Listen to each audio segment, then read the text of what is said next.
But honestly, developmentally, here's what I think about where we are in terms of computing biology. We are still children playing with shapes. All of protein engineering Mhm. is playing with shapes. Hey, Karl, how's it going? Things are going great. Doesn't it feel like summery, Rum? Yes, well, Memorial Day just happened, and for sure, even though the temperatures are going up and down, I'm still not sure how it's going to land. Are we going to have a super hot summer or a nice summer? It doesn't matter. It's summer. Who cares? Exactly. I feel like people's moods have lifted. I, as you know, was in Ithaca last week to celebrate my son Tomas's graduation from Cornell. He graduated with a degree in environmental engineering. So, congratulations, Tomas. And for Tomas's graduation, they did two ceremonies. One was really nice in the wrestling auditorium. There's maybe like 100, 150 graduates from biomedical engineering and environmental engineering together. And then the next day was the big ceremony for all the different colleges, and that was held in the stadium. And we got rained on the whole time. So, welcome to pre-summer. Yeah, well, anytime it rains on a great celebration, it means it's good luck, right? So Yeah. there you go, Tomas. Congratulations, and excited to see what he does. There's a lot of relationship between biotech and environmental engineering, so we'll have to see how Tomas's career pans out, but we can certainly steer him in the right direction, the direction of biotech. Well, so what's interesting is the environmental engineering students and the biomedical engineering students graduate together. Yeah. So there's probably some overlap there between them. And he's going on to do a master's degree in a program that is aeronautical and mechanical engineering, I think. I might get it wrong. Sorry, Tomas. You did something super cool last night. You went to go see this Radiohead immersive experience. What does that have to do with growing everything? Well, first of all, I will make those connections because that's how I do. I just jazz it up and spin things around.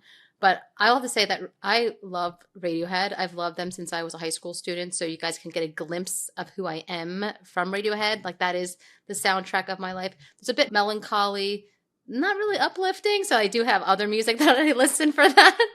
But it is amazing. This experience was in the Brooklyn Navy Yard. So for those that don't know what that's like, it's an industrial area that has some old school buildings.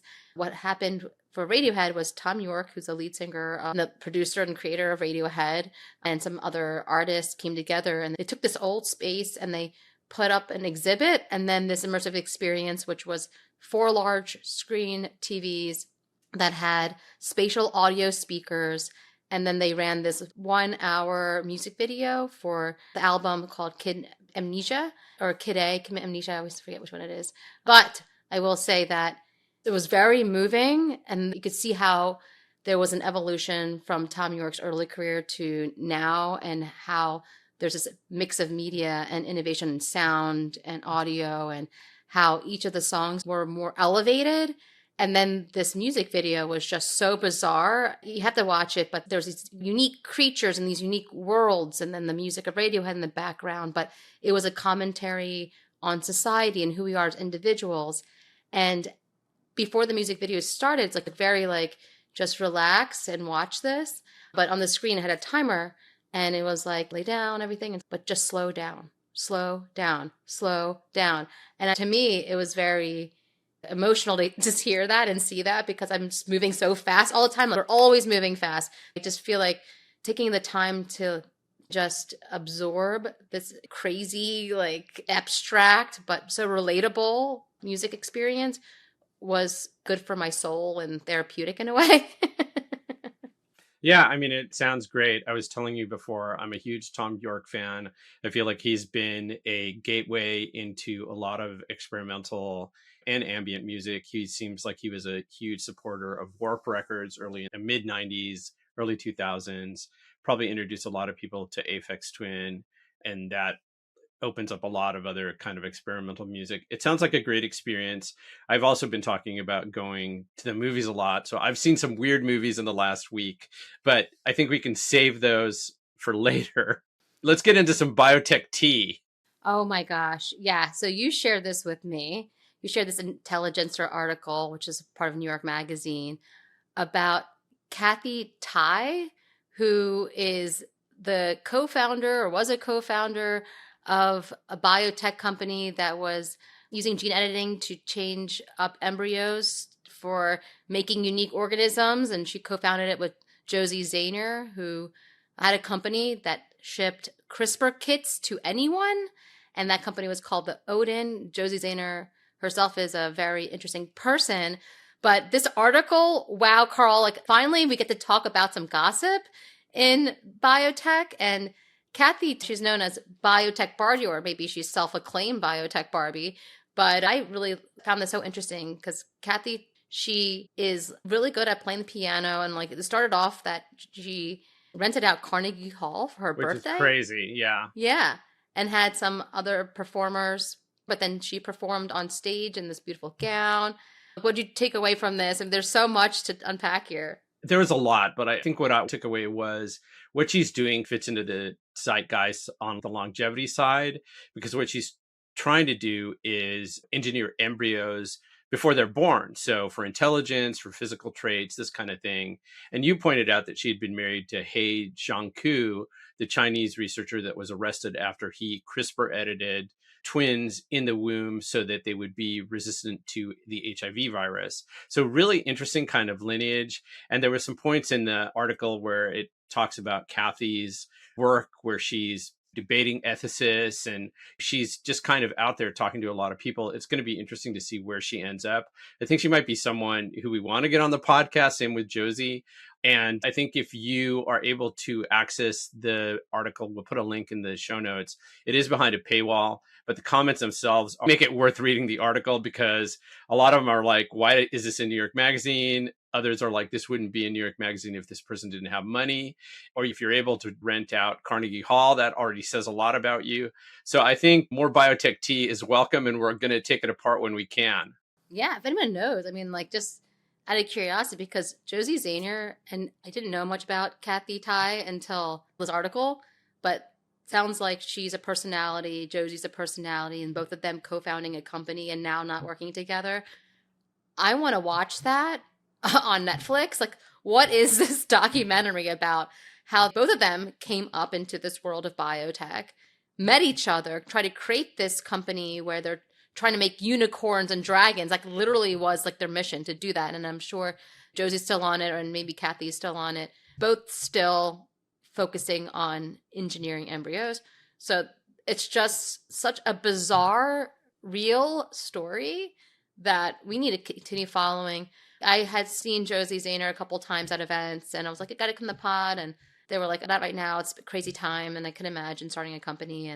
But this is your chance, Josie, to come on, share your side of the story. We wanted to get you on, and now we want to get Cathy on as well. So yeah, who's first? Let's see. Exactly. So, Erum, have you heard of this video game called Stray? I heard it just a really quick. You showed me a trailer, but I am so excited about this.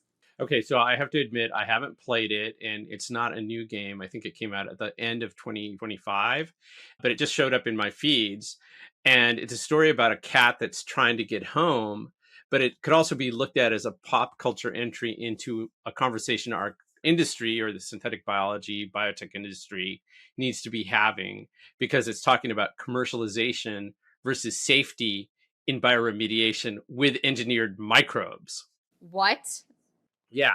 So apparently, while this cat is trying to find its way home, the game dramatizes the exact failure that synthetic biologists or biotechnologists worry about, which is that their organisms get out into the world. And in this case, it's a plastic eating bacteria that over time, the kill switches on those bacteria degrade, and they find a new way of living. And the system that they're living in, which is sealed, loses its check. So I think we both need to check out this game and then come back and trade notes on it. Yes. Oh my gosh. I'm so excited for this because we are looking to get biology more into the mainstream so people understand what's possible. And games, video games in particular, cartoons, shows, just all of that, entertainment, edutainment, if you want to call it that, so important for us to at least imagine what's possible and then think about what we can build. So if you want to create these plastic eating bacteria, how do we do that? So then it's a matter of just engineering, or like reverse engineering, or this reverse thinking of how do we get started? And that's when the journey starts. So I love this. I mean, this Nintendo Switch, right? This is The where the game. Nintendo Switch. Yeah, and what I like is that it's world building. It addresses this idea that even if you put a kill switch into a bacteria, it's going to evolve under evolutionary pressure. And so we don't really know what the long term consequences are. People are talking about this actively. And I think it's a very important conversation to have. So Yeah. check it out. Yeah. Yeah. And this conversation isn't explicit, right? It's implicit in this other story that is happening, which I think is a very great way of talking about complex narratives or complex science, is that you have a bigger story that's playing out that has problems and situations, but can be resolved or exacerbated by biology, depending on what the storylines are. And you know what? It's all coming back to the one thing that brings us all together in the digital landscape, and that's cats. So, Yeah. and in the physical world, we all just love cats. They're just so interesting to follow. I don't have a cat. I want a cat. I have to talk to my husband about that. We do have a small place here in Brooklyn, so it might not be really nice for a cat. But you know what? I'm saying that, and I've talked to other friends that have cats in Brooklyn, so they will probably be like, shame, Erum. No, you can't use that as an excuse. But cool. All right. We've got link in the show notes. If anyone's playing this game, please comment and tell us what you think about it. Okay, and so before we get into the pod, I just want to do a quick shout out to Erica De Benedictis of Pioneer Labs, who was just here in New York City. I got to spend about an hour and a half with her walking around Dumbo in Brooklyn. Erum, you couldn't make it. I'm super sorry, but it was just nice to see Erica in person, congratulate her on having a baby, and to get caught up on what she's doing at Pioneer with building the chassis for sending microbes up to Mars. And that said, we are going to have an interview with Lynn Rothschild of NASA Ames, who is also a pioneer in extremophiles and talks a lot about space. So we're super excited to get her on the pod, and we're excited to share that with you, our audience, when we do that. Yeah, absolutely. Oh, God, I love space. I'm so sad I missed that. Can't wait to talk to Lynn. There's so much happening in the world of space. There's a lot of space drama, space tea, hopefully, that we can spill on that episode. But let's talk about our episode today. I'm so excited for this because we have our dear friend, Henry Lee of Cultivarium, joining us today. And it's about time, right, Karl? Yeah, it's been a while. So we've known Henry and Cultivarium, and then Henry's partner, Neely Ostrov, for, I would say, probably 4 years. We did some nice work with Cultivarium when they first started on their messaging and recruitment, and did a lot of work with them. And then we had Neely on the pod, which was great. Cultivarium started as a focused research organization. I think the mission was really to make non-model organisms more easy to work with, and Henry will talk about that. But then as they've evolved, they've become a frontier research contractor, which Henry will explain what that is. So I think with that, let's let Henry take it away.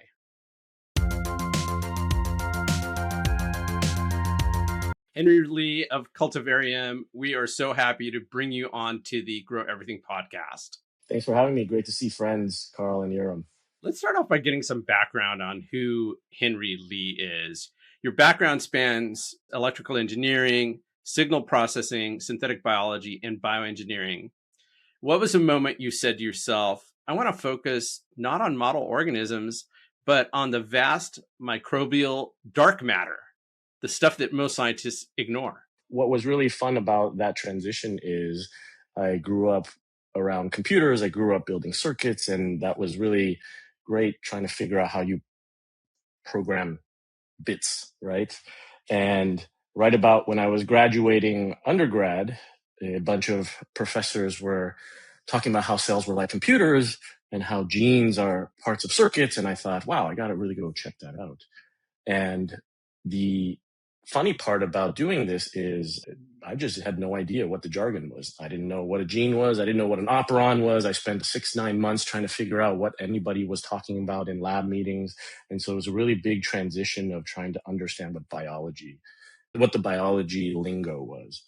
And the cool part about it, and the very humbling part about it, is that you can use this metaphor of cells are like computers, they're programmable, But that's about as far as you can take that metaphor. You need a whole different approach to thinking about how predictable things are, how noisy things are. And that was a really big challenge and a long road for me to get humbled by biology in order to contribute in a way that was meaningful. And you had followed up with one last question, which is, what is it about non-model organisms? What is it about dark matter? To me, it's all non-model organisms. It's all dark matter. Every different organism has its own particular needs, has its own particular nuances. The way that I describe it is, imagine you're trying to plant something new in your garden. Well, you need to know the specifications of how much light it needs, how much space it needs, when does it flower, what is the growth cycle. And so this is really well characterized when you go to a nursery, when you go to a seed bank, and you get a little sheet, right, that tells you all of these characteristics. And it turns out when you look at the organisms all around us in the environment, there's not such a sheet. So oftentimes we're stuck trying to figure things out by ourselves. And that's what we do at Cultivarium. We try to figure out what those specifications are and how do we actually bring those into our garden of organisms to study and engineer. Wow. Yeah. And can you just tell us a little bit more and just to paint the picture, because our audience is broad. And so what is a model organism and a non-model organism, just to clear that up for us? That's a great prompt. The science today runs a lot on a few organisms that we call model organisms. So those are the ones where we can go and get it off the shelf and we know pretty much how they behave. Popular ones are Saccharomyces cerevisiae, which people have been using for millennia, that is in your bread, in your beer. Those are used to brew things, right? So it turns sugar into alcohol that we all enjoy. The other one that's really often used that most people have heard about is Escherichia coli or E. coli. Those of us that used to eat at Jack in the Box might remember that's when it really broke into the popular news, where it is a pathogen. Some of them are, but not all of them are. And the model organisms that we use in science are basically ones that are by convenience. We can get them through human processes, we can grow them easily. And so that becomes a really nice organism that we can play with in the lab. We can grow lots of them, we can take them apart, we can try to put them in different conditions. They're fairly hardy. Now, model organisms have given us awesome biotechnologies, awesome genetics. We're able to make a lot of different products and chemicals out there in the form of molecules today.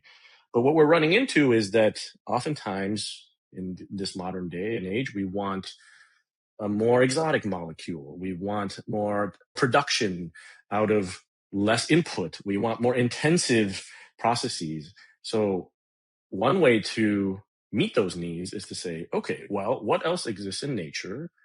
If you have a different organism that we call non-model, so not the ones that we've studied for 50, 60, almost 100 years, they might be able to take what otherwise humans would have generated and thrown away as waste, and they are wired already to be able to take that waste and use that as food. And so one way you can think about that is they convert waste to value. So that's one set of properties that you could get from non-model organisms. There are other ones that are really interesting and fantastical. So there's one called radiodurans. It is really resistant to nuclear radiation. So that in itself is interesting. Why does it do that? And some of the interest there is, well, even though it gets all this radiation, it's really good at repairing its DNA.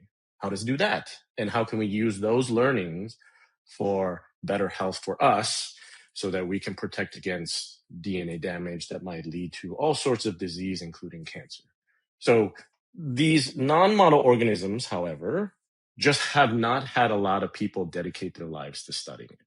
And so what that means is we kind of know they exist. We kind of know they do a cool thing. But beyond that, when we try to bring them into the lab, we don't know exactly what conditions they need to grow, what nutrients they need. We don't know exactly how to turn their genes on and off, because unlike the E. coli and unlike the Saccharomyces cerevisiae Baker's yeast, we just haven't had that amount of scientific effort put into developing those methods. So hopefully that gives a sense of the discrimination between model and non-model, but I'll even give you the why we're so excited about it is because there's about 3 to 5 different model organisms out there in the world that scientists are really studying and using all the time. There's millions to a trillion different organisms out there in the environment. So to say that we have barely begun to scratch the surface is barely starting to scratch the surface of that surface. So there's just so much out there that we haven't looked at where there's just a lot of opportunity. So if you've heard of CRISPR, right, that came from a non-model yogurt dwelling bacteria, amongst other things. So there's just so much out there that we can tap, and it's important for us to develop the systems and the methods to be able to go out and study those things. And for this conversation, we're strictly focusing on microorganisms because there are multicellular model organisms like zebrafish or C. elegans. That's a separate conversation, unless you want to talk a little bit about that. I love all sorts of organisms, so let's see where this conversation goes. Okay, let's do it. All right. We're keeping this completely open. So we've had your co-founder Neely on the podcast. That was a few years ago. And when she described Cultivarium, she talked about building tools for microbes that are difficult, sometimes impossible to study in the lab. Why is that? And why has biotech historically focused on such a tiny fraction of life? And where is the science going today? It's just really hard. There's too many parameters. You bring in an organism, you don't know exactly what to do. Typically what we do is we throw it in some really rich growth media, right? So it's almost like a buffet. And you're thinking, well, everybody loves to eat this. How about this organism? We just throw it in and he can eat this. And some do and some don't. Some depend on all sorts of different nutrients, different physical conditions. And that's just really reflective of how many niches there are in the environment, how many other organisms a microbe lives with, interacts with, what is the space that they occupy within the neighborhood of microbes. So classically, we've had really great microbiology that was simply coming out of things like livestock, farming livestock, and that's just was part of what drove human society.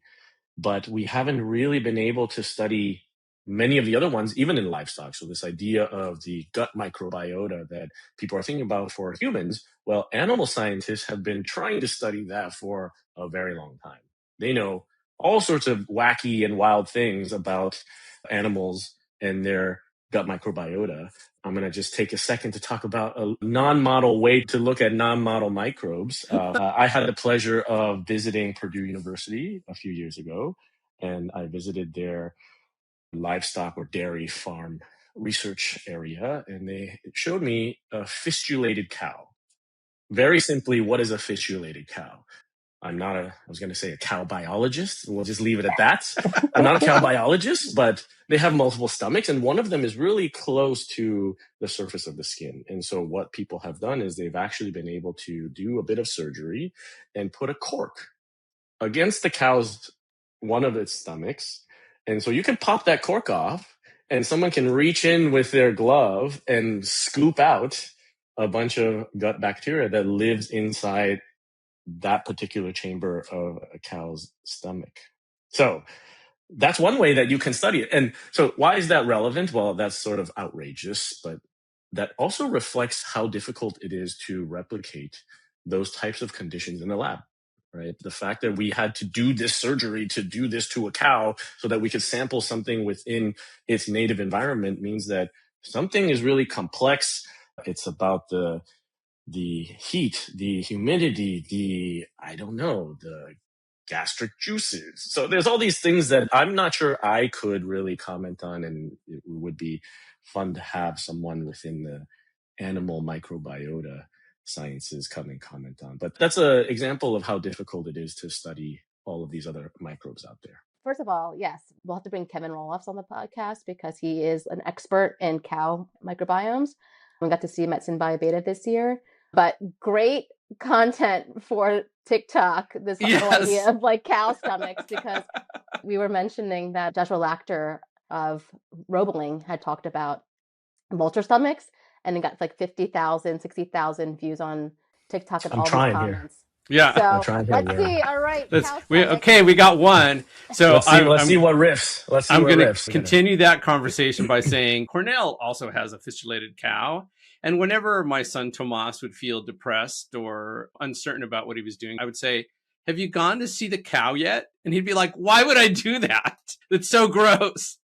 But anyway, I think it's a great example, Henry. And what it reminds me of is in our conversations, one of the things you mentioned is you guys had to come up with a way of growing microorganisms under high pressure, because there are a lot of organisms that live like at the bottom of the ocean under conditions that humans would just not be able to tolerate.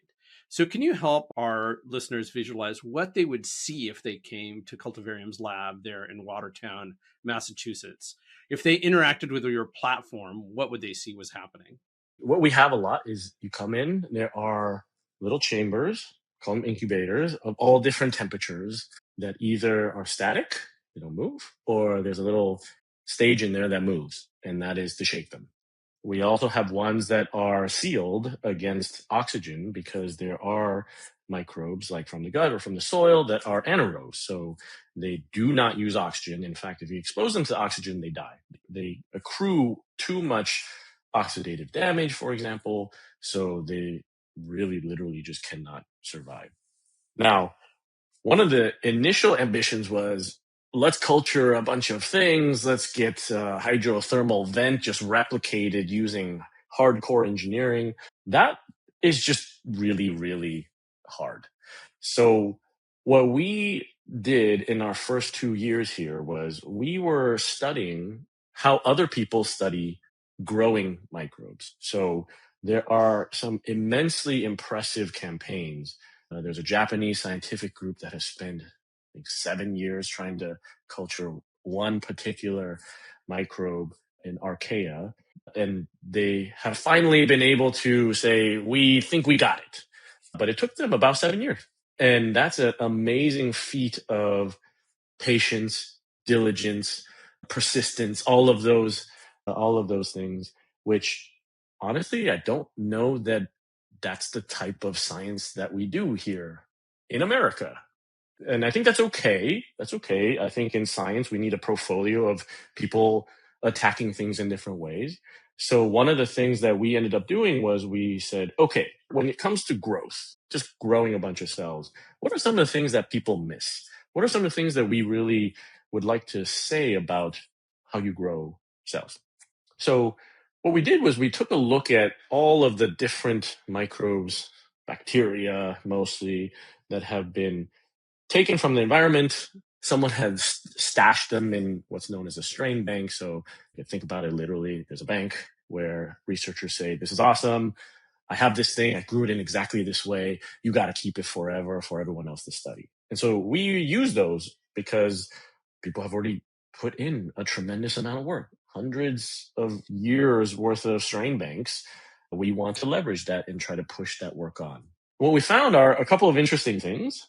Number one, if you take a look at all the different recipes for how you make the culturing media, we call it, or the broth that these microbes have to live in and they eat and they grow, it's really funny because scientists love to name things after certain people or themselves. So there's a whole plethora of recipes where it's just pretty much the same thing, but it's named slightly different, just like, Grandma Lee's awesome pork chops versus Carl's grandma's awesome pork chops, that type of thing, where there's a few tweaks here and there, but at least from a scientific perspective, and we're not molecular gastronomists, we're just simply saying, what is a reproducible way to grow these things? There's just not that many. We don't know exactly what is the simplest uniform way to grow something. So what I'm basically saying is it's really empirical. There's a lot of experimentation. We don't have really the time to say, this is exactly the recipe for every single type of this particular bacteria. And so there's just a lot of, from a pure science perspective, there's a lot of variance, or maybe there's a lot of noise. So we're trying to focus on how can we standardize as much as possible so that scientists speak the same language. So going back to your question originally, which is how would people interface with our lab? What would they see? We're really trying to say, what is the simplest, most basic thing you can do so that you can grow a bunch of this stuff this particular bacteria, and then you can study it. You can study its genetics. You can figure out, for example, with radiodurans, you can try to figure out by turning genes on and off, well, how does it do all of this DNA repair? How does it resist all of this radiation?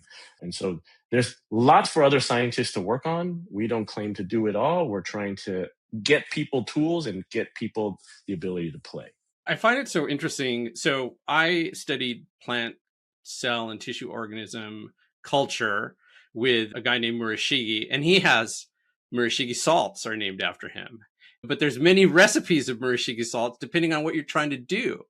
And so I find this conversation to be incredibly satisfying and also befuddling, because we know there's so many kinds of microorganisms out there and they're all going to feed on different things. But would you say, Henry, as a follow-up question, that you think that there could be basic recipes so you could say, okay, these guys are going to feed on this? And is that the number one question you need to answer? Like, you have to be able to cultivate them in order to study them. That's a great question. We take it pretty simply, which is we need to allow enough of these to grow in a reproducible way day after day so that we can study them, period. Now, are we optimizing them for X or for Y for this particular thing that's going to happen or that? No, we're not, right? So maybe as a very loose metaphor, if you're running a zoo and you just want to have animals there that you can then study, let's say behaviorally in a very humane, very positive way, what you want to do is you want to give them what you think is generally nutritious. I'm not trying to optimize for the cheetah to run at top speed. I'm trying to optimize for what does it generally want to do, like general behavior type of thing. So that's the same approach that we're taking here, which is there is a lot to study. You can go into the genome, you can take a look at different pathways. You can say, wow, if it eats this thing, it activates this other thing. There's all these really interesting properties that others can come and follow up and study. But the key thing is oftentimes we're working from a point where you can kind of grow it. You can't make too much of it. Sometimes it doesn't grow day to day. So we try to do that science where how do we put it in the right condition, whether that is, do we need add more salt? Do we need to change the pH so that it's not so acidic or that it's more basic? How do you get it to be reproducibly grown to a certain amount that we can then work with it in all the other aspects that we want to when we do that study of its genes? Yeah, that's incredible. And also to follow up, these recipes are all online on your platform, right? You're not selling any microbes. No one can actually physically interact with these microbes. So there's a whole platform that you have that's a digital platform. Yes. We have a digital platform, and a lot of what we're trying to do is we're trying to be another knowledge layer on top, which is strain banks already exist. There's ATCC, there's DSM, there's many others that we can name or we can drop somewhere if people really want to get into it. And they already have all their own awesome data. What we're trying to say is, look, go to that primary source. That's where you get the strains. They will do all of the logistics and all of the drop shipping of that, whatever is needed. And what we're going to do is say, look, if you get it, this is what we have found to be the best way of working with it. And yeah, we make this data available. You can come on portal.cultivarium.org and request an account and look at all of the data that we've synthesized and tied together so that it's unified across databases. You can pose questions if you want. You can try to get others to answer your questions about a particular organism that you're working on. So we're really trying to make sure that folks have a place to accelerate their research. Okay, that's incredible. So you had mentioned that there's only a handful of microorganisms that have been used for research. Can you tell us what becomes possible when we can engineer entirely new branches of life, especially fungi and archaea? I am probably not the first person you need to ask about it. There are many others within our industry who might talk about growing houses or using fungi to eat houses. Maybe we can make awesome replacement leather. We can do all sorts of fantastical things when we try to leverage what nature has already evolved to our needs. What is particularly interesting to me is around two aspects. One is a lot of these fantastical properties, and again, just for the sake of argument, this ability to repair DNA, and there's also the ability to sporulate, which means you go into a state where you are extremely hardy to external conditions, and then when things are good, you come back out, right? Now, if you come on this very loose mental journey with me, how can we use those types of things? Well, this idea of sporulation or of preserving yourself, almost like a biostasis, can we use some of these ideas similarly in organ preservation, in tissue regeneration? There's a lot of parallels where, as it stands, we've used a lot of these model organisms to study fundamental biology, DNA replication, DNA repair, how proteins get translated. So there's a lot of more exotic capabilities that we can study using simpler models like bacteria. We were talking about fungi and archaea, and this all falls under the kind of general header of unknown microorganisms. These feel very alien to most people. And what was the reason that you and Cultivarium decided you wanted to go after those organisms? What was it that you felt like current today biotech is missing that would be fulfilled by you guys getting more knowledgeable about this? There's a personal answer, and then there's a science/industrial answer. The personal answer is that when I immigrated to the States, we lived in Arizona, which is really close to the Biosphere Project. And so if you don't remember, the Biosphere Project is this giant geodesic glass dome where the idea was, hey, how can we recreate an ecosystem? Let's just shove a bunch of stuff in there, see what works. Can humans survive in it? With this idea of how can that be representative of our planet, and how can that be representative of us going off planet? So that was a personal childhood reason of, I don't know what goes in there. What is the laundry list of things that is required for a human or a society to live? And that generally makes you very curious about all sorts of different things, whether that's plants, animals, microbes, all of these things. So that's the personal side.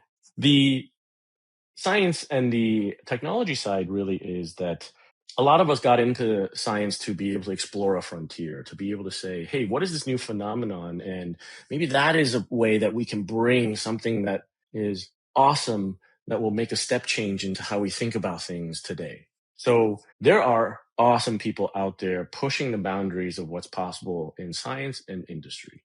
And that's great.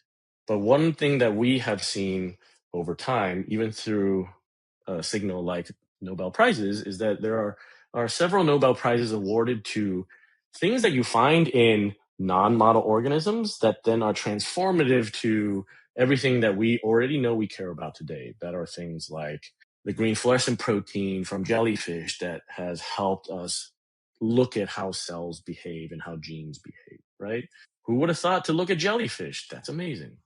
That is, again, the CRISPR Cas9 system that came from all sorts of different bacteria, including the yogurt bacteria.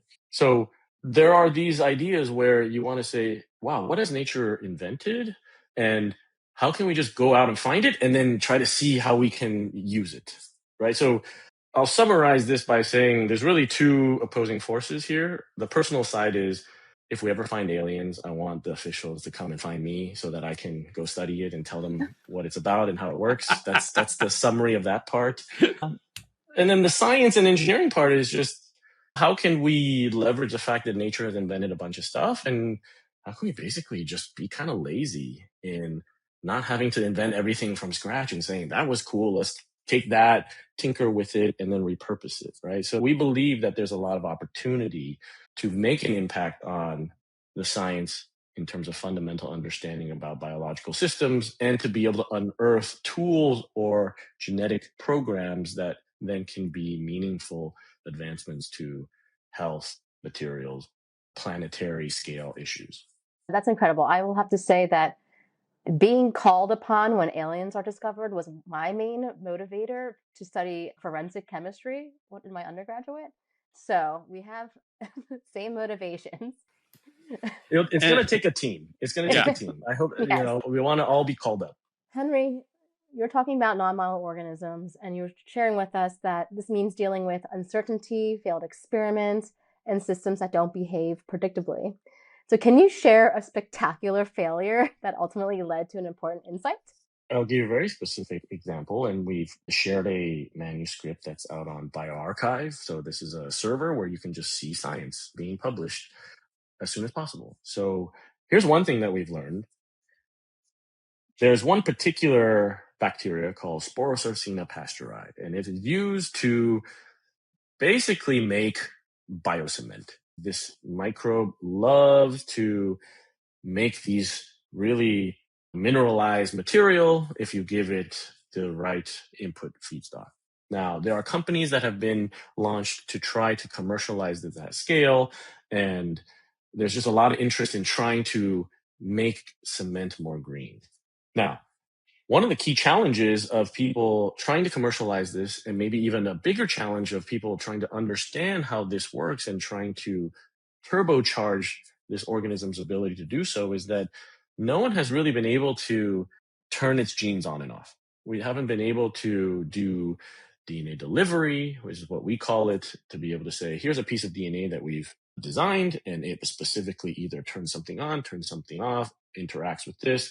And so you need to deliver that across the cell membrane into the cell.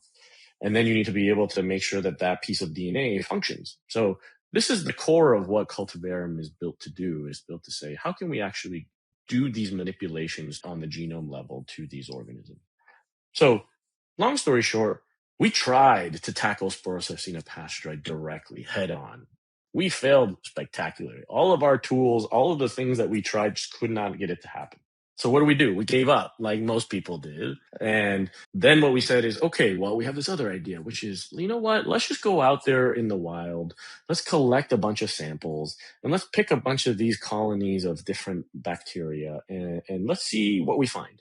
So then what we did was we went out into the wild. We got a bunch of samples. We put them on a plate. Things grew. We picked all different ones, and we decided, let's try to figure out how many of these we can deliver DNA into, that we can turn genes on and off. And it turns out that we got so many of these to work.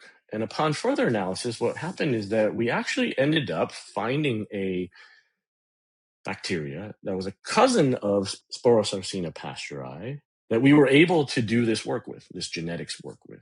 And we thought, okay, that's really cool. What if we took the things that work here and directly applied it back to Sporosarcina pasteuri? And in fact, that was the breakthrough. We previously had tried all of these things, and this was part of our standard workflow. We thought this was the general way to approach all of these problems.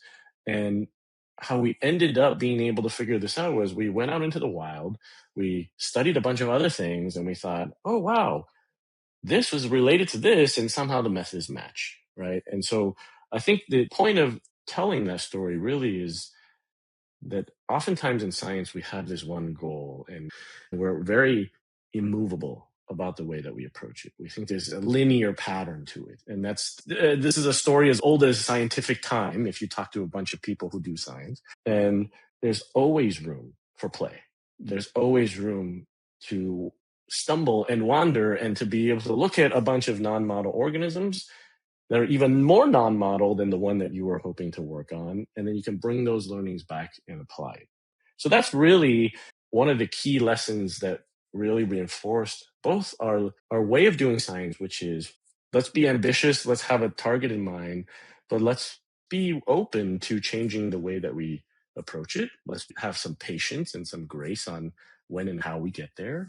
And that also further highlights, wow, there's incredible value in just studying what's out there. Let's not ignore what's out there just for the sake of what we think we want to achieve today. That's beautiful.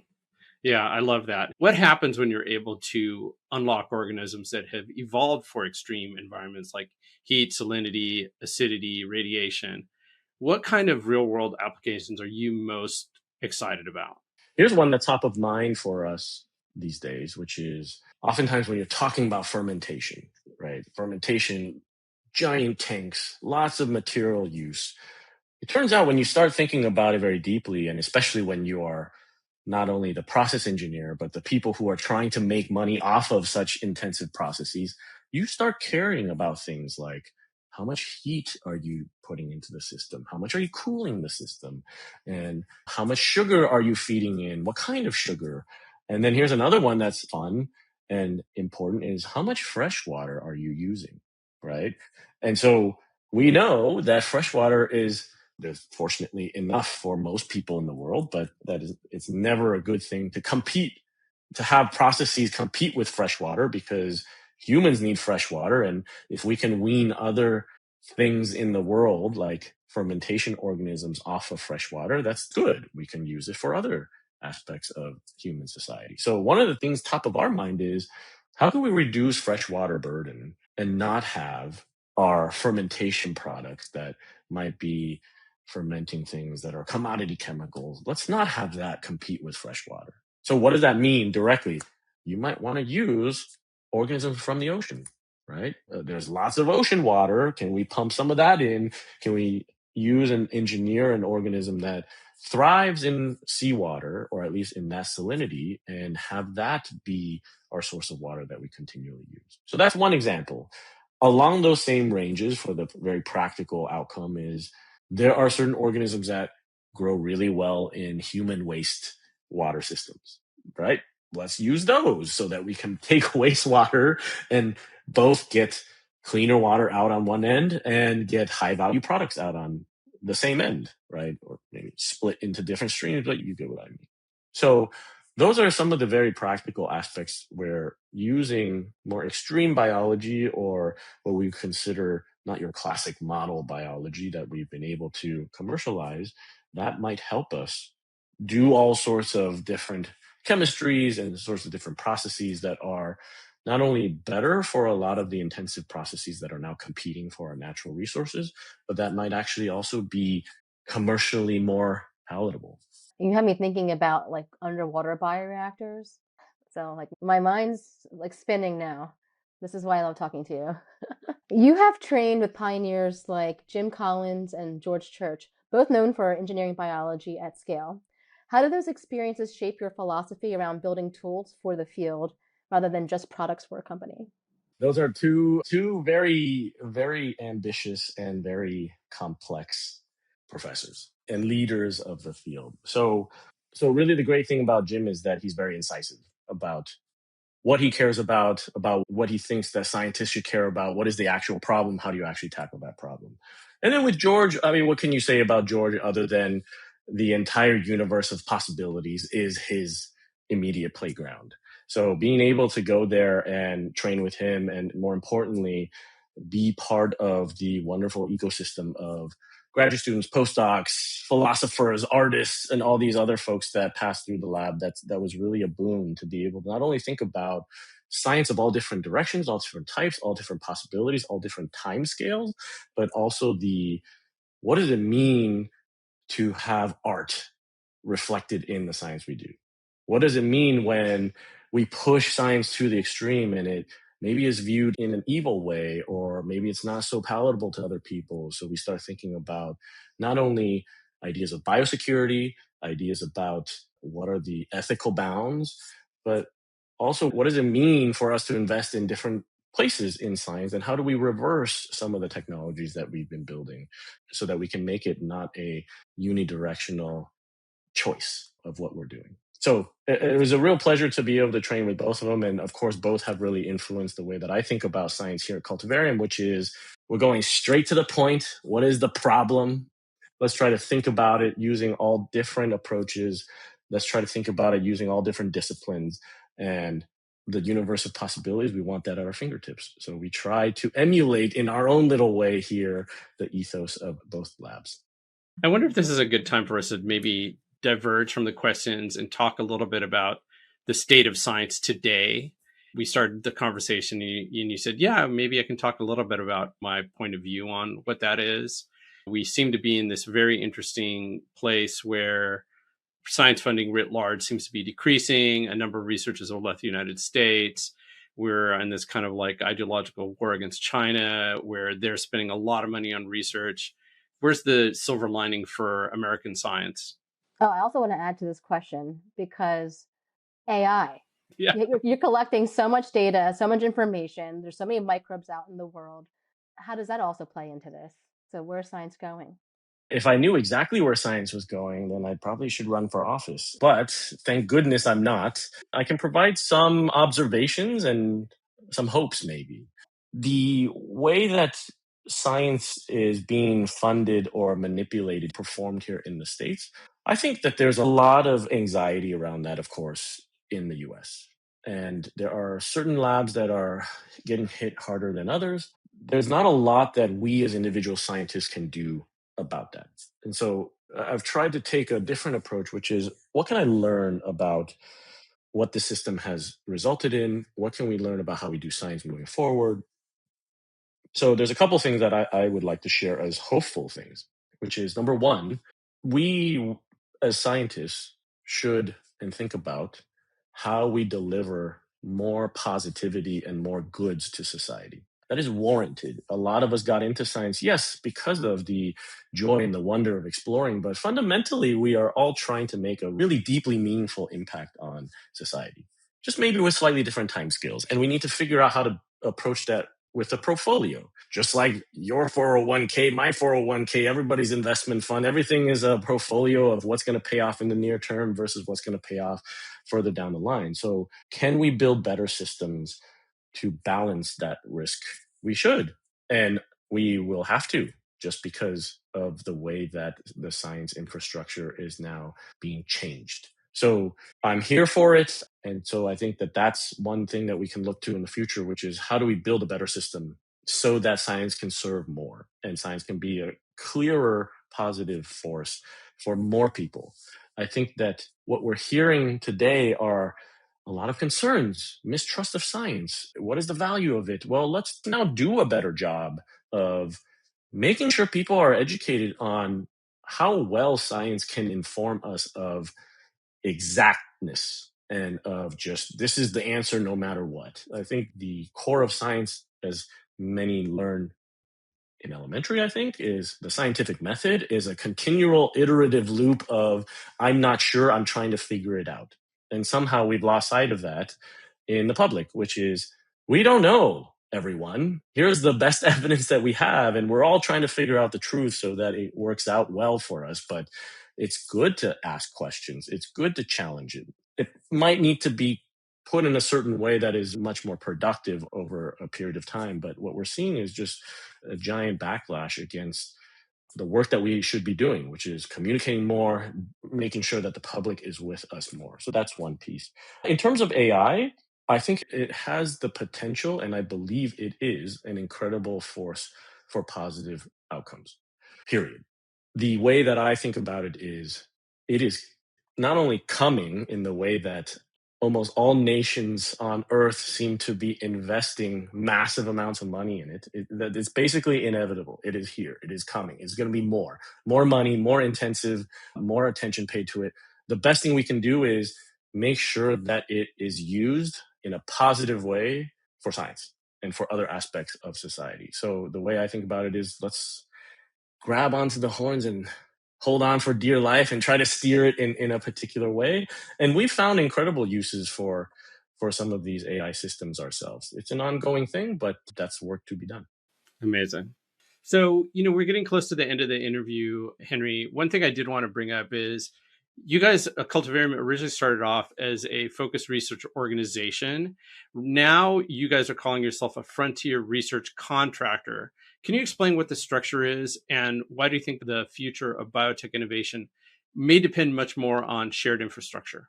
We started off as a focused research organization with the idea that there are certain problems in biology and in science in general where much of it remains unaddressed or not addressable because we don't have the breadth of expertise or the industrial scale resources to bring to this question. Cultivarium was established so that we can bring this intensive resource and the broad range of experts to be able to say, what are all the ways in which we can grow organisms, study their genetics, and then to be able to build tools so that others can develop applications, both for fundamental science research and for translation purposes. So we've now also adopted this new mantle of a frontier research contractor. And for more of this, you can read about this term, FRCs, or you can read about BBNs in general, which is what this type of model is based off of. But the general idea is we're trying to experiment with organizations, not only with organisms. The organizational experiment that we're doing is to say, look, we think there's a lot of opportunity. We want to continue down that North Star of mission and intent. But along the way, we understand that we need to generate some amount of capital to continue to fund this type of long-range research, and that some of the things we build could probably help certain folks today, right? So it's, again, the portfolio of what are some of the technologies we built? How can we deploy that today so that others can benefit from it? And then we can also benefit from flowing capital back in. And then how do we continue this journey to this long range goal of unlocking as many organisms as possible in our biosphere? So that's what we're working to accomplish. And this is the time to do it because everything's uncertain. You might as well play and try to navigate. And so I think that we're trying to take the charge and to say, hey, maybe this is possible. We're going to give it a whirl, check back in, and we'll give you an update. Yeah, I mean, I definitely want to learn more about that. I think that warrants another episode, maybe with some other people and you that are looking at FROs and funding FROs, because I think in the world of biotech companies, there needs to be more different organizations, as you're saying, or funding models or business models. Yes, We talk, that'd be Karl and I great. talk about that a lot. It's just a lot of people are just venture capital. That's all they see. The only as solution. the only solution, the only way that they're going to raise capital.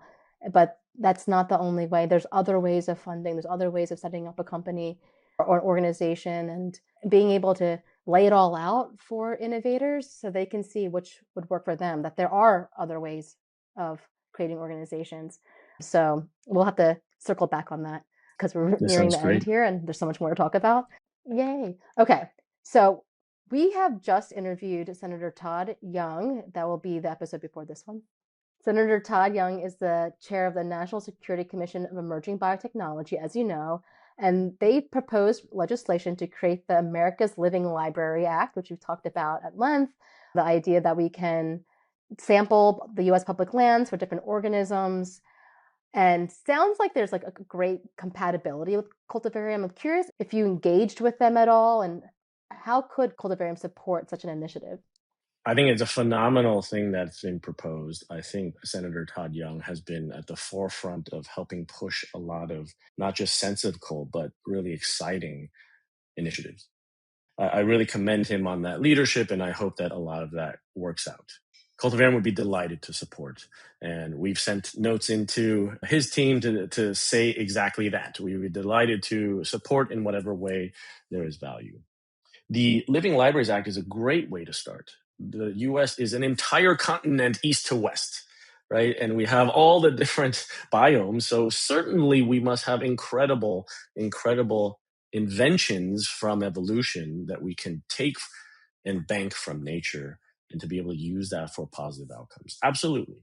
I think we're certainly not the first to think about it, and we might actually want to hurry up a bit. When you take a look at what has been the equivalent elsewhere in the world, Europe, the Netherlands, for example, the Dutch have been doing a lot of this. Other countries where they care a lot about resource efficiency because they might have concerns about their access to resources. They've already started investing in natural abundance, all the natural resources that they can tap from their country. And so I think this is about time. And I'm certainly grateful that someone like Senator Todd Young is taking the lead.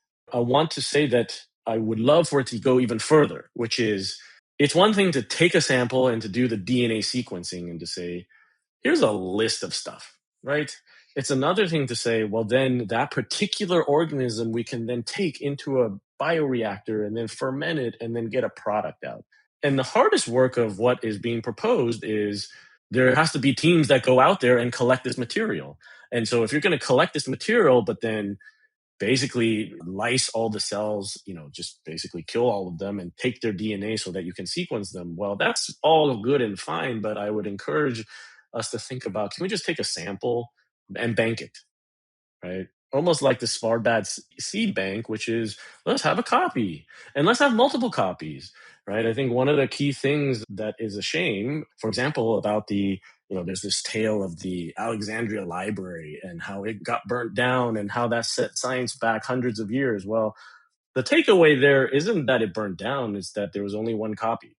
That's the actual shame. If we made multiple copies and if we were able to treat it as a resource, then it would be distributed. There would be no harm in having it everywhere. So There's a lot to be said about that, but I guess what I can say is overall, I'm really excited about that effort. I'm really excited that the US has started to think about that and that we would be happy to contribute where it makes sense.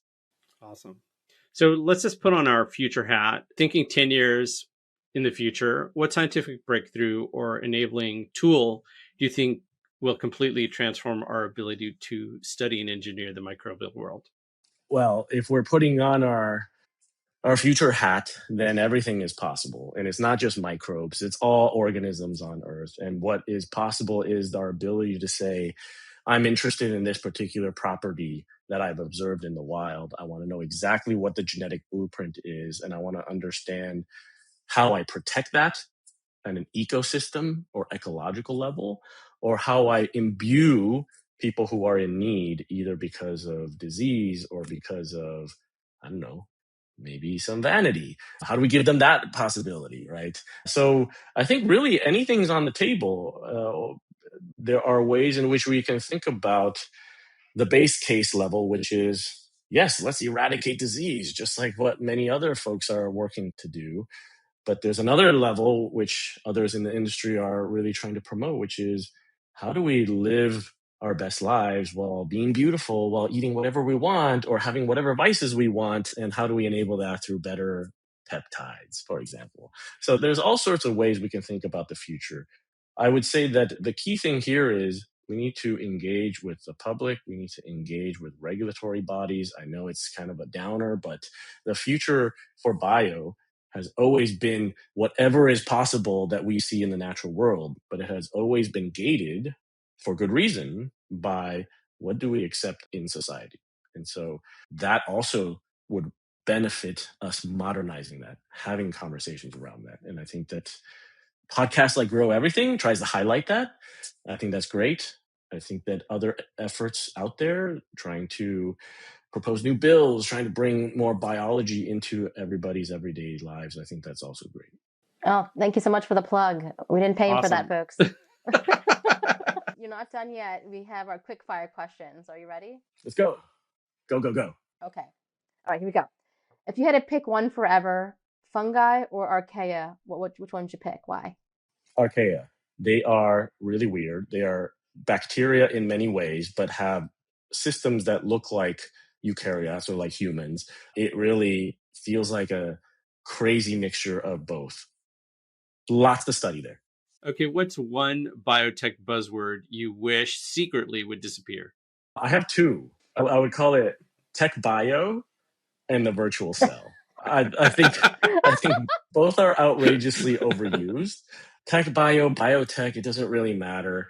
We're just trying to make biology work, however it needs to work. I would use any tool at my disposal. Let's make drugs. Let's make better tools for society. Let's just do it. And the domain is biology. Let's call it biotech. Or if people really want, let's call it tech biotech. We'll have tech everywhere. That's one piece. Virtual cells. We've been working on virtual cells for a long time. I know it's come back. We would love to compute biology. Certain people are computing aspects of biology better than others, but honestly, developmentally, here's what I think about where we are in terms of computing biology. We are still children playing with shapes. All of protein engineering is playing with shapes. Let's learn how to form full sentences. Let's learn how to communicate our intention. It's all great. Let's keep it going. But yeah, fewer buzzwords. Let's just keep the progress going. Yeah, great. Okay, so if you could engineer any organism tomorrow, what would it be? Right now, I'm super fascinated with the apple snail. This is a system where the apple snail has a complex camera lens eye, like the human. And a little bit grotesque, what you can do is you can cut the eye off, and the apple snail will regrow the eye in its entirety. So that is crazy. That is a complex structure. There are some really intense neuronal connections there. How does it do that? I want to know. We should talk to Mike Levin about that. He'd be all over it. There you go. Okay, last one. What's one scientific mystery you hope gets solved in your lifetime?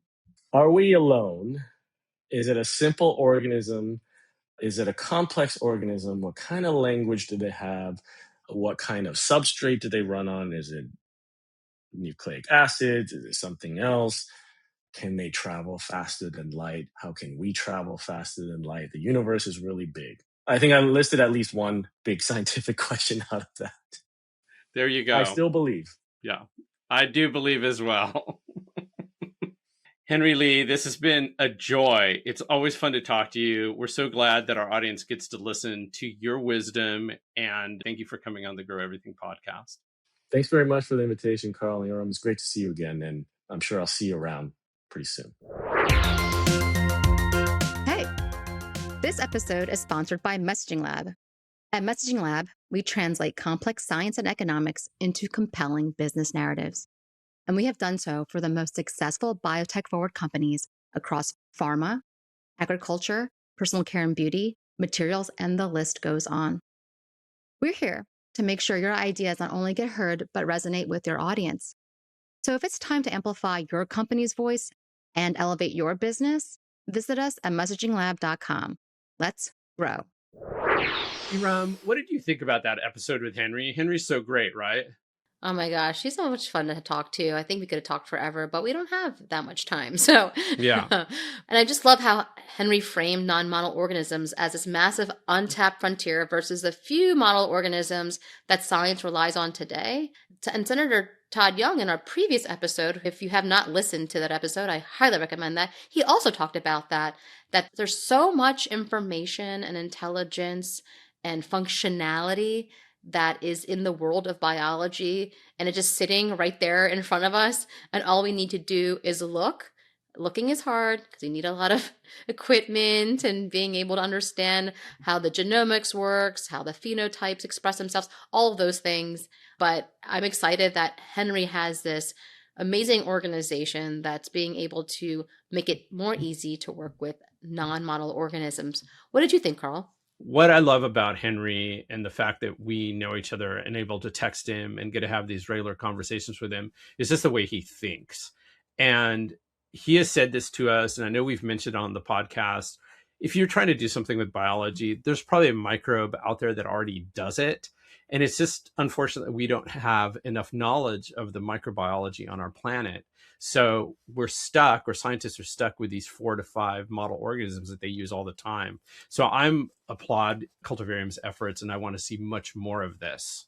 Yeah, it is very hard, just a very ambitious project to be able to culture all these microbes. If it was easy, it would have been done before. But to be able to find these patterns, create the infrastructure required to not only study, but gather all the information, put them on a database, make it more accessible, working with all the different biobanks that have these different microbes and other organisms that are available to use, but they're just available. They don't have all the information that Cultivarium is generating through their high throughput studies and through their different protocols that they have. We both had a chance to go see Henry Neely at their lab, and it is quite the operation to see all of their different lab benches and equipment that they have. But they're bringing a lot of discipline to this exercise of being able to cultivate all these different microbes and making it easy for us. And then I just think we mentioned this in the episode, but with the American Living Libraries Act and the ambition that's behind it, to be able to sequence the organisms that are in America's public lands and create this database that is revved up with AI, so you'll be able to really look at this data and being able to use it. It's great ambition, but who's going to do the work, right? And here's Cultivarium that has tools. They have the platform. They have the intelligence. They have the people. They have a lot of things. I hope that they come together when this bill becomes a law and that we can do this quickly, because there are other efforts of swabbing urban landscapes and collecting those microbes to understand what they do. And for example, our friend Chris Mason, who is a scientist that has studied astronauts, that has done a lot of studies on subways and what microbes are living there and what's going on in the Gowanus Canal. He kind of spearheaded this whole urban microbiome studies. And then there's this network called MetaSub, which has scientists in different cities that are swabbing their urban landscapes, and then they are meant to process those samples and put them on a database. But there is a huge backlog because swabbing is easy, but then doing the actual analysis and getting that data up takes a long time with today's tools that some of these teams are using. But as Cultivarium is trying to accelerate this and making it easier to not only sequence these genomes, but then to do something with it. You can't just sequence it. What else? So that's the easy part. How do you find which proteins can be made and what's the next level? What can we do with it? Can we find something that's eating plastics? I mean, I know that's out there, but I'm just trying to paint this picture of what's the application here. How do you find the applications? Thinking of the applications is that whole idea of beginning with the end in mind that Henry even talked about it. Like the practical applications of this work are greener fermentation, cleaner water, seawater-based bioprocessing, new biological tools, being able to really do biotech out in the wild, the so-called dirty biology that we talk about. And to me, that's super exciting. Again, like I said earlier, and that Henry said, if you're trying to do something with biology, there's probably a microbe or an organism that is already doing it. The problem is we don't have a broad enough picture of that. And hopefully the work that Henry's doing, living libraries, are all going to make it more apparent. And that will mean that we've got this bigger tool chest to work with. And if there is something you're trying to accomplish, either you can use a wild type organism that we know how to culture, or you can take information from one of those organisms and put it into another one to create the end product you're trying to do. So this is all very exciting. Yeah, yeah. And then finally, I mean, I just love how Henry wrapped it all up in terms of what does this mean for the future, especially for science infrastructure. And the fact that Henry's organization was this focused research organization, and now that it's this frontier research contractor, that there are these different funding models and organization models that can be considered when you're embarking on such a huge endeavor like Cultivarium is doing, and that there needs to be better public engagement when it comes to science. And that for sure, we all feel that, right? Like this is one of the reasons why you have this podcast, is that we need more people to understand what is possible and what's the safe way, the right way of doing things versus the wrong way. What are the resources that are available? So that's really important. And of course, we got to sprinkle AI on top of that and what can be done when you have AI to accelerate discovery. So very, very great conversation. Henry, we love you. Neely, we love you. Such a great organization. We're going to definitely stay on top of them when they have new discoveries. Love to share those and can't wait to have them back on, maybe together, now that we do have an episode coming up with two people on. So maybe at the end of this year, we can have both Henry and Neely. Fun dynamic to be in the pod. I think that sounds great. So as we close things out, just a couple of quick reminders. We mentioned in the past, we will be at World Biomarkets. World Biomarkets has an event in The Hague in the Netherlands coming up in June. So as you listen to this, the event is going to happen very soon. And then in September, they'll be in Omaha, and Erum and I will be there as well. Use promo code GROWEVERYTHING and you get a 25% discount to attend.